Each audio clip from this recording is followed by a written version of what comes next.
I would bomb the shit out of them. I would just bomb those suckers. And that's right. I'd blow up the pipes. I'd blow up the I'd blow up every single inch. There would be nothing left.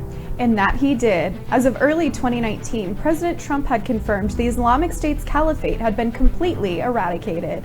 I'm Bailee Byers, and you're watching episode 8 of Promises Made, Promises Kept.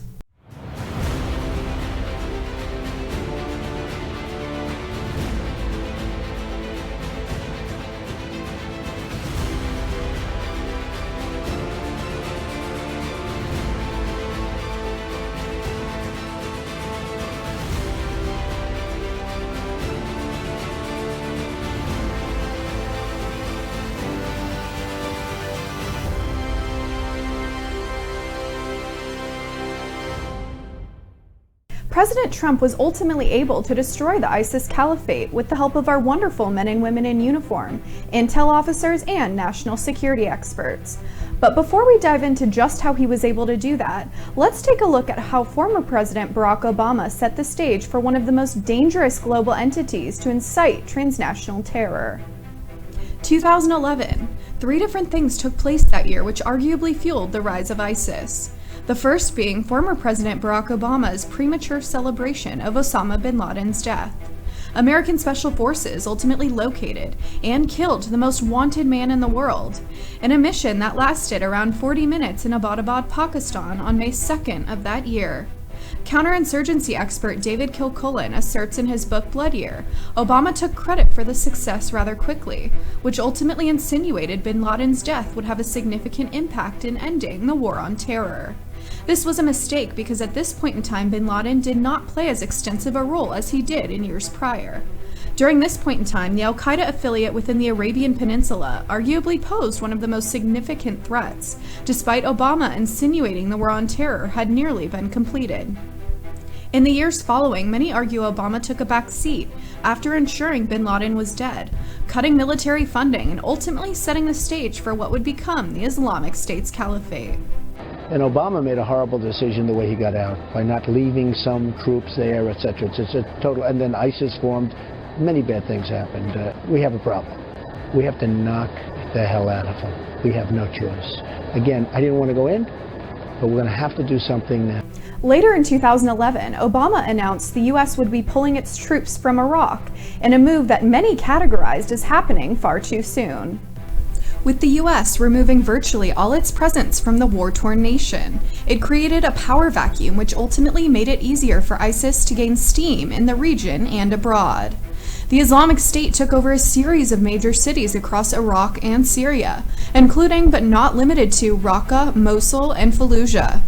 Kilcullen argues in his novel because the U.S. did not leave the region with a functioning government system, ISIS gained a foothold in the years that followed. People in the region were unhappy with the lack of post-war planning, and as a result, the insurgency was able to mobilize and regenerate by capitalizing on local grievances. Meanwhile, in 2011, Abu Bakr al-Baghdadi established ISIS as a rival to his former affiliate, Al-Qaeda. The group constructed fairly sophisticated societies around the region, inciting terror while operating with standardized weaponry and formal military tactics. The radical Islamic terror group beheaded many, tortured and raped women and children, and used the internet as a vehicle to radicalize recruits around the world. Now that we've laid the groundwork for how the previous administration allowed ISIS to flourish, let's take a look at how President Trump strategized the Caliphate's destruction and how he ultimately succeeded. 2 major changes took place shortly after President Trump took office, which would ultimately lead to the Caliphate's demise. The first, President Trump vested authority in certain high-ranking defense officials to determine when and where airstrikes and other offensive measures were required. Essentially, there were less sign-off requirements, allowing those officials in authority to make certain calls according to their own discretion. Former Secretary of Defense James Mattis unveiled another change from previous tactics, saying combat forces would surround ISIS strongholds to ensure annihilation.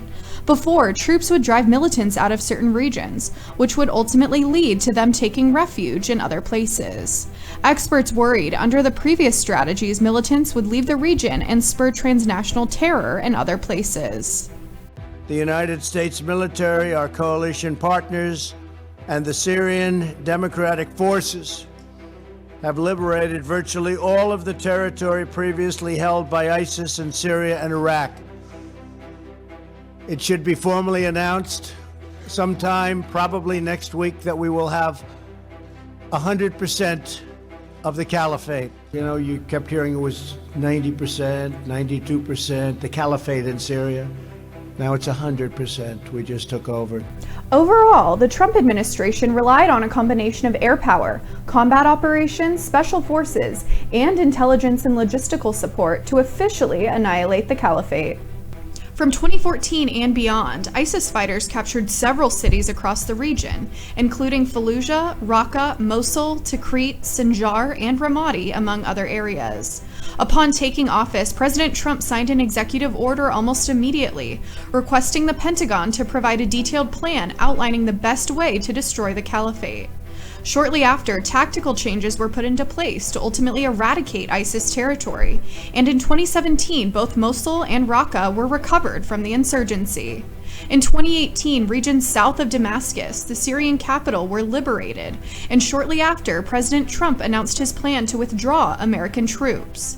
Fast forward to 2019, the US-backed Syrian Democratic Forces liberated the last stronghold of the Islamic State in the eastern Syrian city of Baghouz. According to the Department of Defense, nearly 50% of the Islamic State's territory was decimated in 2017 alone, and millions were liberated across both Iraq and Syria. We've been fighting for a long time in Syria. I've been president for almost 2 years, and we've really stepped it up. And we have won against ISIS. We've beaten them, and we've beaten them badly. We've taken back the land, and now it's time for our troops to come back home. Thanks for watching. Right Side Broadcasting runs on your donations and your support. If you're interested in donating, you can do that through the YouTube Super Chat at the bottom of your screen, PayPal, Patreon, or rsbnetwork.com/donate. To learn more about Promises Made and Promises Kept, check out www.promiseskept.com.